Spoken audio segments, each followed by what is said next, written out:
2012 three എന്ന ചിത്രത്തിലെ why this kolaveri എന്ന ഒറ്റ പാട്ട് മതിയായിരുന്നു അനിരുദ്ധ് എന്ന 21കാരൻ സംഗീത ലോകത്തിന്റെ നെറുകയിലേക്ക് നടന്നു കയറാൻ. അന്നു തുടങ്ങിയ ആ ജൈത്രയാത്ര ഇന്ന് ഇന്ത്യൻ സിനിമാ ചരിത്രത്തിലെ തന്നെ സമാനതകളില്ലാത്ത ഒരു വിജയഗാഥയായി മാറിയിരിക്കുന്നു. വെറും ഒരു സംഗീത സംവിധായകൻ എന്നതിലുപരി ഒരു സിനിമയുടെ വിജയത്തെ ഒറ്റയ്ക്ക് തോളിലേറ്റാൻ കഴിയുന്ന ഒരു ഗ്ലോബൽ ബ്രാൻഡായി മാറിയിരിക്കുന്നു അനിരുദ്ധ്. തമിഴ് സിനിമയിലെ രണ്ട് ഇതിഹാസങ്ങളായ സൂപ്പർ സ്റ്റാർ രജനീകാന്തും ഉലക നായകൻ കമൽഹാസനും ഒന്നിക്കുന്ന ബിഗ് ബജറ്റ് ചിത്രത്തിന് അനിരുദ്ധ് സംഗീതം നൽകുന്നു എന്നത് അദ്ദേഹത്തിന്റെ കരിയറിലെ ഏറ്റവും വലിയ അംഗീകാരമാണ്. സിനിമയുടെ ടൈറ്റിൽ കാർഡിൽ അനിരുദ്ധ് മ്യൂസിക്കൽ എന്ന പേര് തെളിയുമ്പോൾ തന്നെ തിയേറ്ററുകളിൽ മാജിക് നടക്കുമെന്ന് ഏതൊരു ശരാശരി സിനിമാ പ്രേമിക്കും ഉറപ്പാണ്.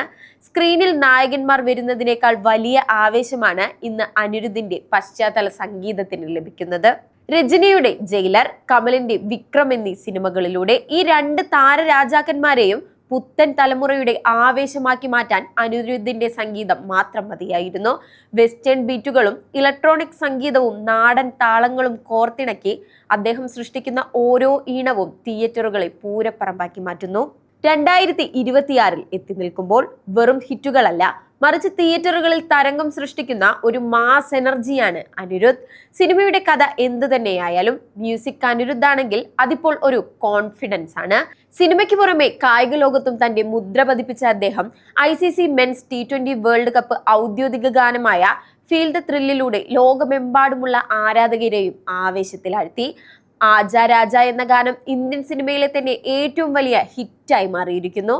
അല്ലു അർജുന്റെ വരാനിരിക്കുന്ന ബിഗ് പ്രൊജക്റ്റായ AA23 ആവേശമുണർത്തുന്ന തീം മ്യൂസിക് ആയാലും DC ബ്ലഡി വാലന്റൈൻ ആയാലും ആരാധകർക്ക് ആവേശമാണ്. ഇന്ന് കോടികൾ സ്വന്തമാക്കുന്ന സംഗീത സംവിധായകനായി അദ്ദേഹം മാറിയത് അദ്ദേഹത്തിന്റെ കഴിവ് കൊണ്ട് മാത്രമാണ്. ഇപ്പോഴിതാ ഓരോ സിനിമയും പ്രഖ്യാപിക്കുമ്പോൾ ആരാധകർ കാത്തിരിക്കുന്നത് ആ മാന്ത്രിക വിരലുകളിൽ നിന്ന് ഉതിരുന്ന സംഗീത വിസ്മയത്തിനായാണ്. ലോകം മുഴുവൻ അദ്ദേഹത്തിന്റെ ബീറ്റുകൾക്കനുസരിച്ച് ചുവടുവെക്കുമ്പോൾ ഒന്നേ പറയാനുള്ളൂ, ഇതൊരു അനിരുദ്ധ് സംഗീത വിരുന്നാണ്. ഇവിടെ മാജിക് ഉറപ്പാണ്.